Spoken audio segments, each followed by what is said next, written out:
What's up? What's up? What's up, everyone? It is Jason Jani, and welcome back to my channel. In this video, I'm going to share with you 5 things that I've really spent some time thinking about in terms of how I was able to create, build, and flourish in business with SCE and snapshot photo booths. And I'm sharing this because the information found on this channel has really been a collection and an assortment of experiences that I've gone through, not only as a performance DJ, but as a business owner. And I think that these lessons can be applied to any vertical in the private event space. And my goal with having this channel is providing information into the world of YouTube so that other people that are maybe struggling to get to the next level can get there a little bit faster and maybe avoid some of the mistakes, some of the shortfalls, and some of the situations that maybe I went through that cost me a lot of time, energy, money, sadness. And this video is one that I've been wanting to do for quite some time, and I've been really like soul searching, I feel like, a lot lately, especially with the world of my event space kind of slowing down this time of year. This video has been top of mind. It's been something that I've wanted to record for some time. So in this video, I'm going to share with you 5 things, 5 realizations, 5 really fundamental schools of thought that have allowed me to build my business. So if you're someone that is looking to jump into the event industry full time from working a career job and coming into this world, if you're thinking of starting a company, if you're thinking of growing or struggling to get to the next level, I hope that you can find some help, some guidance, and just some benefit to the content that I'm going to share with you right now. So let's kind of start things off with the first principle, and that is be willing to do things that others will not. That's something that always worked for me because I feel that when I look back to the beginning of SCE, I put this school of thought into play, and I was willing to do things that many people were not able to do at that point in time. And I'm going to focus in on releasing content of me performing live at my events, which still can be found here on YouTube. And going back to the time of 2008 and 2009, that was not a really popular thing. The vlog and vlog and the video, live video from events really was something that a lot of people weren't doing. And when I started sharing this stuff, I really wanted to compete with the people that I couldn't financially compete against. I tried to outthink the way that they were thinking, and I didn't have the means to afford a $5 or $10 or $15,000 flash-based website that was super interactive and really cool looking. I had to roll up my sleeves. I had to get creative, and what I did is I tried to get uncomfortable, and I tried to do things that other people were not willing to do, and that was take people behind the scenes, take people into my events, and show them what a packed dance floor for a half hour or an hour dance set looked like. And I started to share this content on platforms like YouTube and Vimeo at the time. And that allowed a lot of things to happen. First and foremost, it allowed other people to find me and see what I was capable of doing. It allowed me to kind of almost solidify contract opportunities and justify my value in the terms of sales and putting things out there for people that were interested in my services. There was another thing that happened outside of just justifying my value. It allowed me to earn the respect and attention from a lot of people in this industry that didn't know who I was. That in turn allowed me to start building relationships with these people, some of which are still part of my family at SCE today, 14 years later. And I think that's really the message. You never know who is going to stumble upon your content. And in order to do anything of value, sometimes you have to make some sacrifices, sometimes you have to get creative, and sometimes you have to take some risks. You have to be willing to do things that other people are not. And whether it's committing to an advertising program, whether it's creating content and releasing it to the world, whether it's giving your input on what you think the new trends are, whatever you have in mind and however you can share what it is that you do with the masses, sometimes you have to take the risk. And I can say straight up and very candidly, looking back, those sometimes uncomfortable situations I would have where I was like recording video and I'm like, I don't know how this is going to land. I don't know how this is going to hit. I don't know if anyone's going to even watch this. And me sharing it allowed things to happen that I never even saw in front of me. And I am so grateful that I did that. So lesson number 1 is sometimes you have to be willing to do things that others will not. And whether it's with content, whether it's with taking risks, whether it's staying the course and being consistent, I think you can apply this overall principle to a lot of things within any business. And I hope that connects to you. Number two is all about relationships. I think it is so incredibly important to build and to maintain positive relationships with people that work in your same vertical that you work in this industry, but also other people that you work alongside, shoulder to shoulder with at events, whether if you're a DJ like myself and having positive relationships with cinematographers or videographers or photographers or people that are coordinators or people that work at venues. It is so important that you have positive and healthy, friendly relationships with as many people as possible. And if you are someone that is struggling making and solidifying and building and nurturing relationships, that's one area that I would tell you to double down your energy, your time, and to just try to cultivate for the future, because these relationships can do so much for you as an individual, but also for your business. And it's one area that I think has allowed me to do so many big things in my business as a whole. Relationships are everything, and relationships make the world go round. So if you're not paying attention to this and you're not someone that's easily able to build relationships, you're going to need to rethink how you're doing things and start focusing in on building positive and healthy relationships with people that work alongside you, but also other businesses that do what you do in this industry in your area. Trust me, it will look good on you and it will help you get to the next level. Number three is all about reinvestment. And if you're someone that's watching this and looking to thrive in business, you have to reinvest dollars and cents that are earned from each and every work opportunity, from each and every contract, from each and every sale.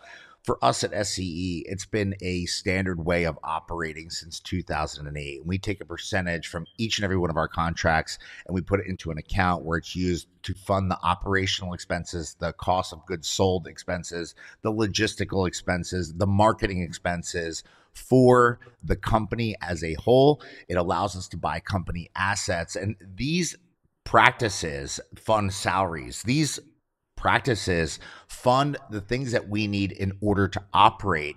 And if we didn't have those funds in place, we would never be able to secure the staff, to secure the opportunity in terms of marketing exposure, to invest in the newest, latest, and greatest equipment as it hits the market, to allow our team to thrive.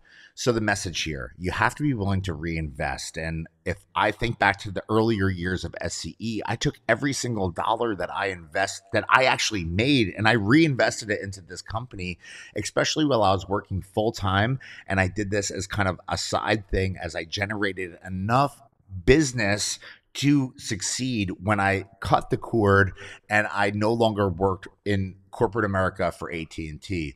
The point of this is, if you are someone that is looking to get to the next level, you have to think about reinvesting. If I look back at all the things that we ever did outside of putting videos up on platforms and all different things from a business sense, taking a set amount from each and every contract, from each and every job, from each and every sale, putting it into account and using that money to further extend the reach of our company or to build this company, if I didn't do that, we wouldn't be here. So that's kind of the message. If you are looking to get to the next level, if you're looking to thrive in the future, if you're looking to extend the reach of your company from a marketing perspective, if you're looking to acquire new assets so that you can put them in play in terms of technology at your events, you have to start saving money and you have to be able to invest that money wisely.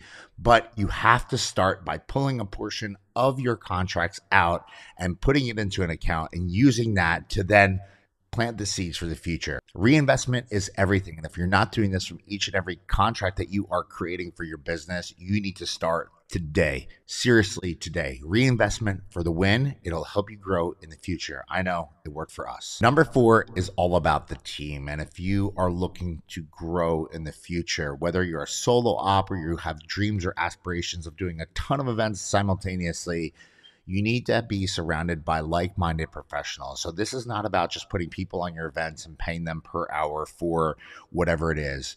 I'm talking about creating a team of like-minded professionals that all kind of are in line with what you dream as an individual and as a business, as a brand for the future, that all kind of want the same things, that all embrace the same core philosophy, that all share the same common values. I think that's a big part of this. Now, at SCE, I've tried to do this a number of times. I've gotten burnt in my quest of building a team. I've also succeeded tremendously. And I think that if I can give anyone one tip, especially in the creative space of entertainment, is take the time to allow people to voice what it is that they're searching for and absorb what they're saying and see how that can complement your overall long term vision for your company. At SCE, there's one thing that we do, and that's not try to make everyone conform to do the same thing over and over again. I don't want to have carbon copies of all the same talent, which is what a lot of people do in their training programs and in the entertainment industry as a whole.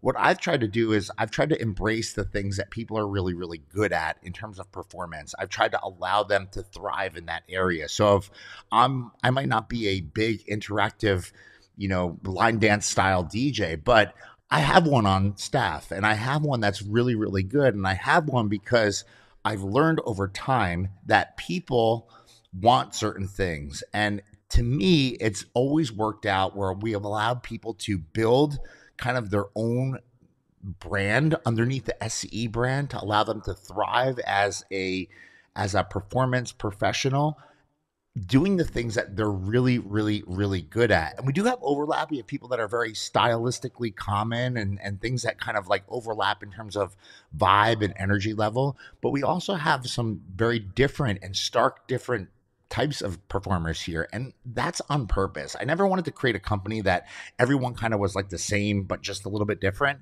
I want to allow people to work within the framework of SCE. We all share the same common long-term vision for what we want out of this business, but everyone is strong at something. So I try to take the time to understand who they are, what they're capable of, and how can I use this universe of SCE to allow them to thrive. That'll allow them to be happy, it'll allow them to be successful, and it'll allow clients and people that are looking for that specific style to find them within our universe of opportunity. And I think it's allowed me to do some amazing things that I'm super proud of. So getting back to the point of this message, in order to thrive, whether it's performance, whether it's office, whether it's support staff, you need to have a team. I never do solo DJ events. I always have someone with me. I have someone shooting content. I always have someone supporting me.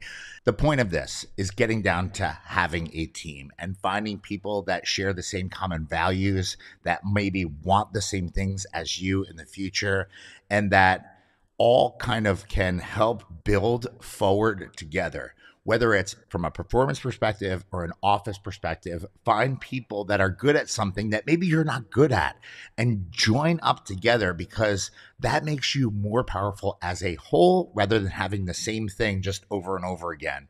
I think that's really the message. The power in we is so much better than the power of I. I'm going to try to make this final principle really, really brief because it took me like 10 years to learn. And I think I want to wrap it up this video with it. And that is understanding when and how to say no, understanding that every opportunity that crosses your path is not always the best fit for you, for your business. And saying no will actually be better than saying yes, regardless of what the contract is worth, and understanding where you are at that point in time. Understanding that if you do not connect to the vision, to the vibe, to the type of party, understanding that if the financials don't make sense, that you do not have to do it. Because chances are when you take on an opportunity that's not the best fit for you, you're closing the door for an opportunity that might be right behind that one that you don't even see coming in. So you're shutting the door to something that might be more in line with what's going to make you happy and where you want yourself, your brand, your company to be.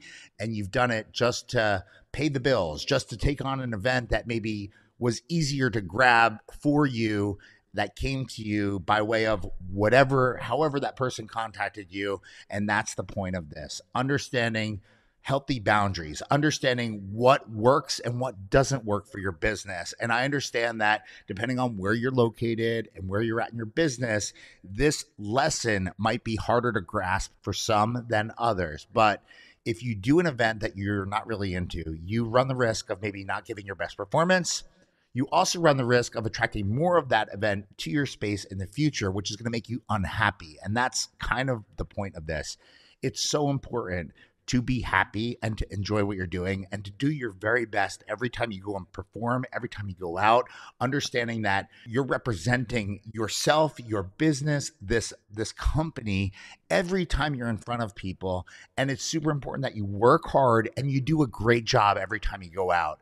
The more you do things that you're not really into, the more likely it will be that maybe your best work is not being pushed out into the world, and that can impact you in a negative way. The point is, understanding when to say no is so powerful. So if you don't connect to a party, to a vision, to a vibe, if you don't understand the music, if you don't understand what the couple's vision is, if they're getting married, don't take the job just to take the job. Find out what you want to do, figure out what you want to do, figure out where you want to go, and work to kind of cultivate a service that caters to that specific lane in this business. And I've found this to be super helpful just for myself and for us at SCE. I hope you find it helpful too. My name is Jason Jani. I hope that you gain from this video. All of the learnings on this channel are really set up to help people grow further, faster, and do more in the private event or the small business world. If you have any questions and you'd like to ask them, throw it in the comments field down below. Be sure to hit the thumbs up button here on this video if you gained something from this video. I appreciate you sticking with me to the very end.